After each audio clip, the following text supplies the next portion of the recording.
he didn't have the Uranus or the planet hitting his Venus, it would be good to pull out charts or look for charts that people haven't seen what happened in their life.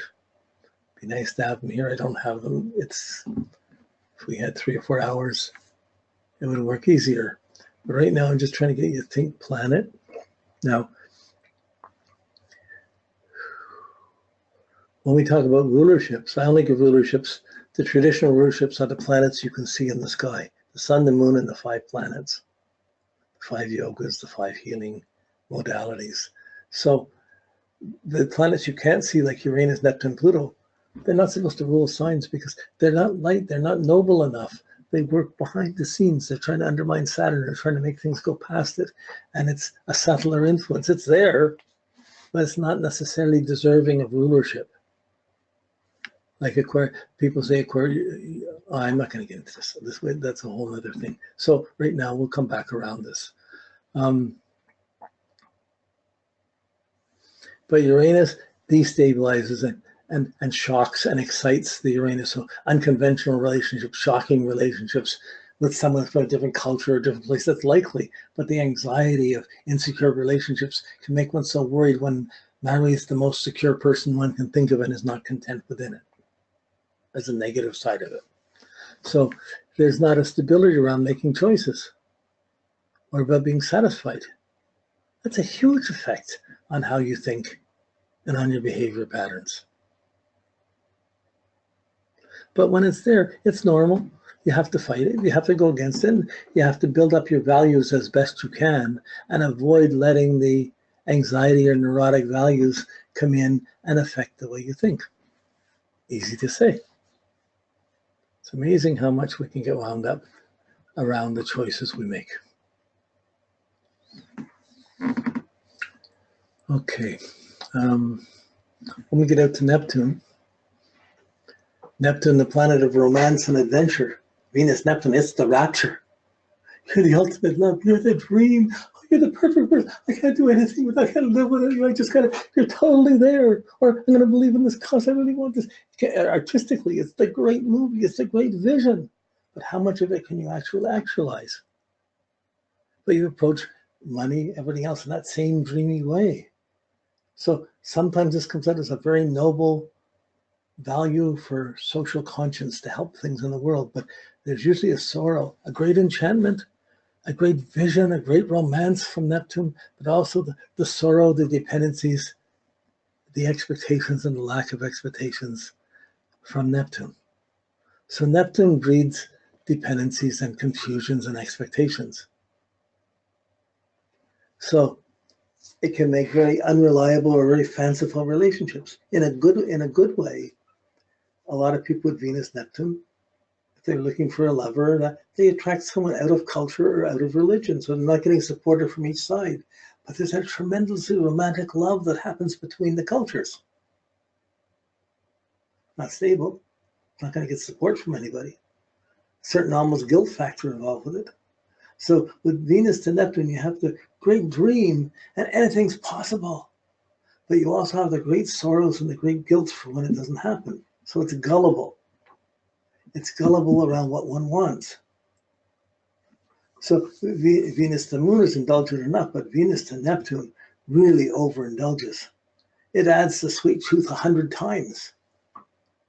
It adds the indulgence 100 times. If we're together, this is everything. This is huge. It's true. Like, it's, and like for one person, it may just be a rapturous religious relationship. So a person can be very romantically turned on and then very aloof and detached.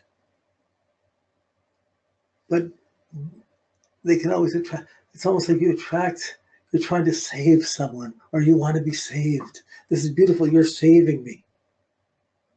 I don't want to save you, I just want to make love to you.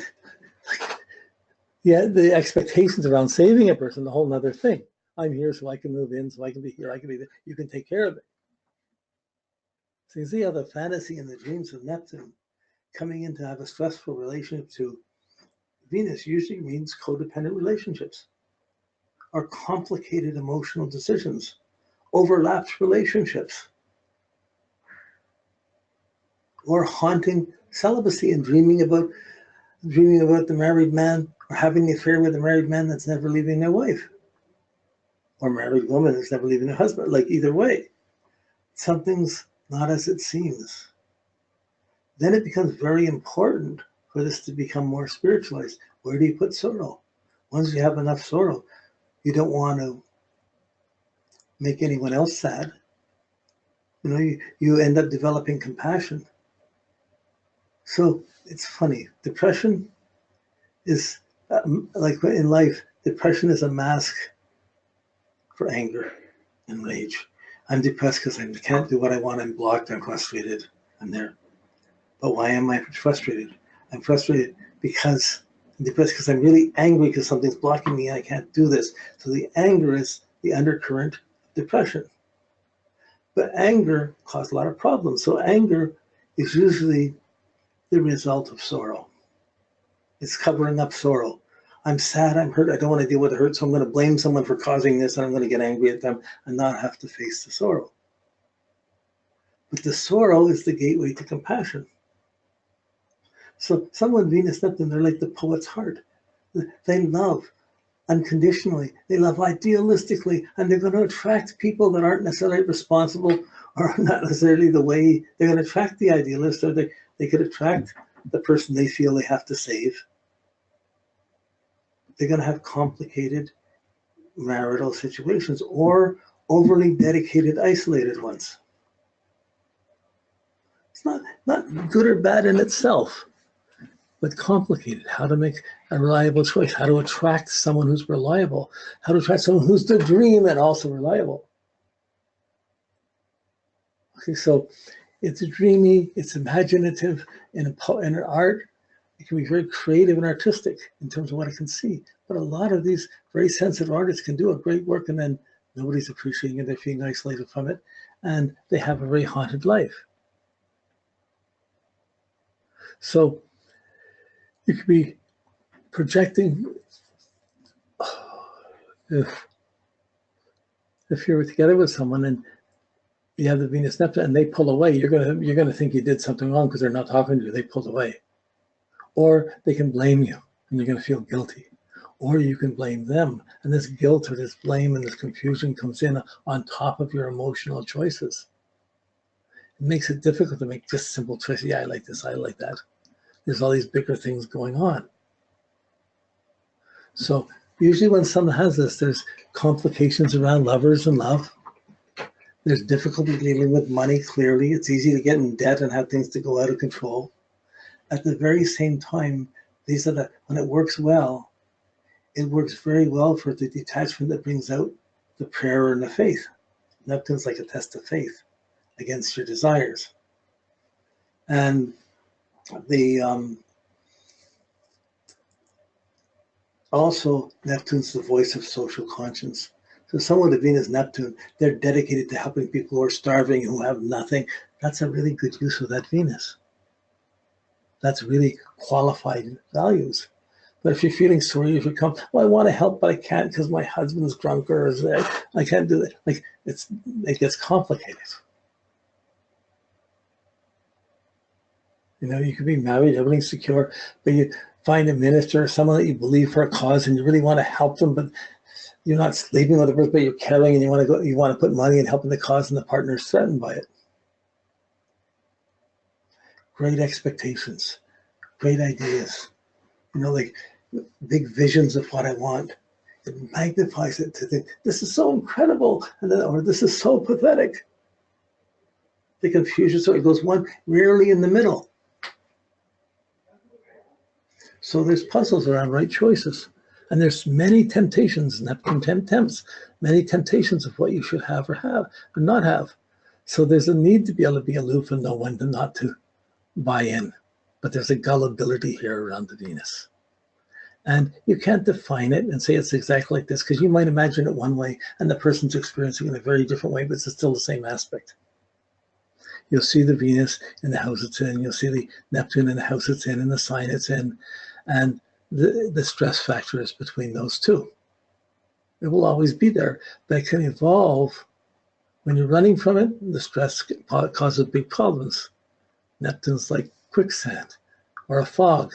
you got a plan, you're going for something, suddenly there's a complication, there's some innocence lost, some confusion coming in, difficult to make choice. I can do anything, but I don't know what choices I want. So person can hide that, like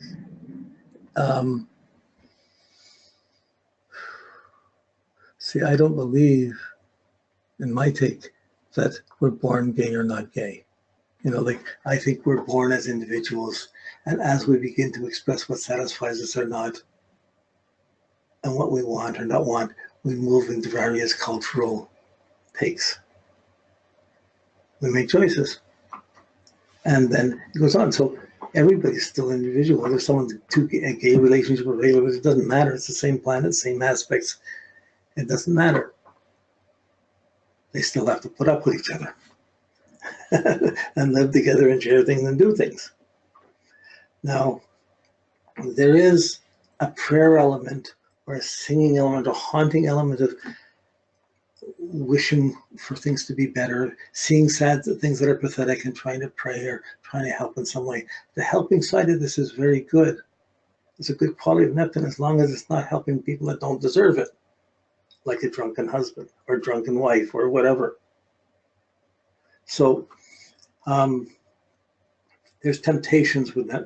Uranus causes shocks and anxieties, and you're attracted to shocking situations, and then the instability comes. Neptune is romantic, idealistic situations, but there's complications. They're married, they're not there, they're drunk. There's other things, there's another culture, there's another puzzle around it.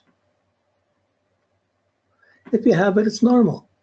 But it doesn't mean you won't meet someone. It means you could meet someone. It just means sometimes people with this would think they should live life as a saint or something like this, because it's more dedicated. And on a spiritual level, it is definitely more powerful spiritually to be aloof. But while you're in life, there's many puzzles to have to deal with, and Neptune brings these in. And Uranus